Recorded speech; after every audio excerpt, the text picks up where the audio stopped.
Good afternoon সবাইকে। আজকে আমি এখান থেকে ব্লগটা শুরু করলাম। তো কালকে গেছিলাম আমার শ্বশুরবাড়ি পাড়ায়, নপাড়ায়। কালকে ওই পাড়ায় ওনাদের বাড়িতে ছিল ঠান্ডা পুজো।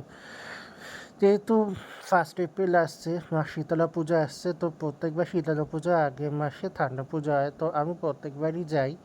তো যেহেতু নপাড়ায় মা শীতলা পুজো একটা খুব বড় পুজো, মানে দুর্গা পুজোর থেকেও খুব বেশি আনন্দ হয় এই পুজোতে। দূর দূরান্ত থেকে বহু ভক্তের সমাগম ঘটে, একটা দেখার মতো পুজো হয়।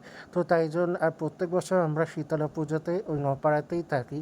তো তাই এবারও আমরা ঠান্ডা খেতে নপাড়াতেই গেছি, ঠান্ডা পুজোতেই নপাড়াতে গেছিলাম। তো তো এখানে দেখুন এটা মা শীতলা মন্দির। ভেতরে সব সব মা কালী বা বড় ঠাকুর, শিব ঠাকুর সবাই আছেন। আর এটা দেখুন মা শীতলা, দেখতে এত সুন্দর স্নিগ্ধ মূর্তিটা, দেখে মন ভরে যায়। আর ইনি খুবই জাগ্রত, ওনার কাছে আপনি যাই চাইবেন তাই পাবেন। তো যা মনস্কামনা করা হয় তাই ফলে। তো তাই জন্য এনাকে এই পুজোটা খুবই বড় করে, খুব বড় পুজো নপাড়া বড়নগরে।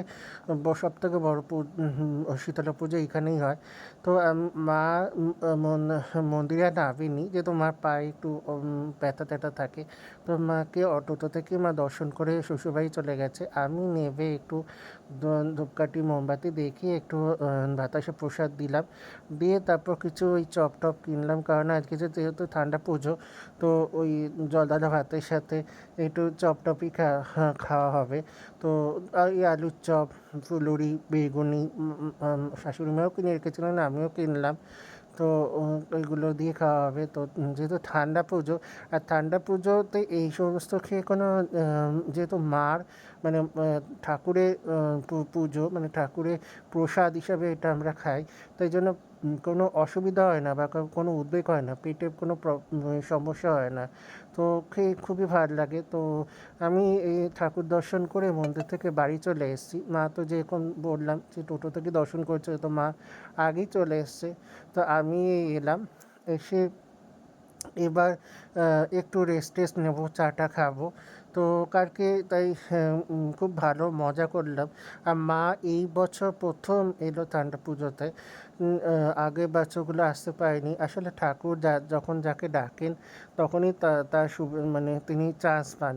তো তাই জন্য ঠাকুর এবার আমার মাকে ডেকেছিলেন ঠান্ডা পুজোতে তার প্রসাদ খেতে, তাই জন্য মার পক্ষে আসা সম্ভব হয়েছিল। তো আর আমার মা এসছে বলে আমার শাশুড়িমাও খুব মানে হ্যাপি, যেহেতু মানে ওনারা প্রায় দুই বোনের মতো।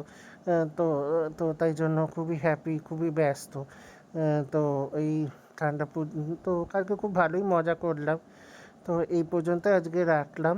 একটু ভালো লাগলে লাইক কমেন্ট শেয়ার করে দেবেন, একটু সাবস্ক্রাইব করবেন প্লিজ।